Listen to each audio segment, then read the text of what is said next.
In this video, I'm going to show you step by step on how to replace the high beam headlights in your Nissan Pathfinder. This should be the same from about 2013 to 2020. This one happens to be a 2014. I have one high beam light out. I'm going to go ahead and replace both, just because when one headlight goes out, the other one's usually not too far behind. So you might as well replace them both. Now I'm a big fan of Sylvania Silver Star Ultra lights, whether they're the low beam or the high beam. They're very bright. They're basically about as bright as you can get, and you're not going to have oncoming traffic flash their brights at you.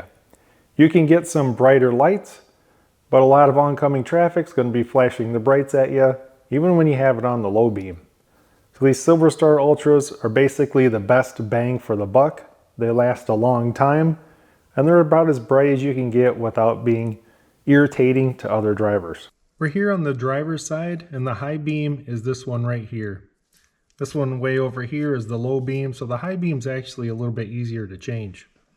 We need to remove this wire harness. So you'll see this little black tab right here. You're going to push that down, and then you can slide the harness off. And now just take the headlight and rotate it counterclockwise and pull it straight out. So now when installing the new bulb, you want this connector end to go in at about the 5 o'clock position.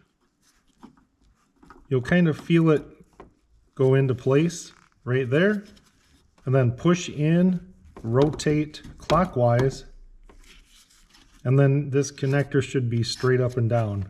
Just give it a little tug to make sure it's in place. Now we're just going to take that connector.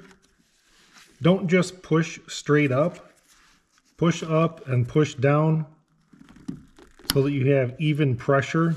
If you just push straight up, you put a lot of pressure on the headlight and you could crack it. So push up, push down at the same time. You'll hear it click into place, and this side is done. Now on the passenger side, you'll see your power steering pump, a fluid bottle right here. If you look right straight down from that, there's the high beam on the passenger side. So then right there is the same wire harness. You're going to push down on that black tab and push down on the harness. It should come right off.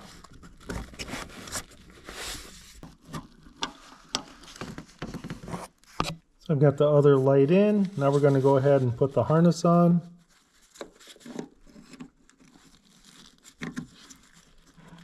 Now I'm just going to use both fingers to squeeze that together. So I'm not pushing up, I'm not pushing down. I'm basically squeezing it together. I heard it click into place. Passenger side is done. All right, so I've got the low beams on. Let's go ahead and put on the high beams. That's quite a bit of difference. And that's all there is to it, guys. I got new high beams in this vehicle, and it's ready to get back on the road. Hope you guys enjoyed the video, and thanks for watching.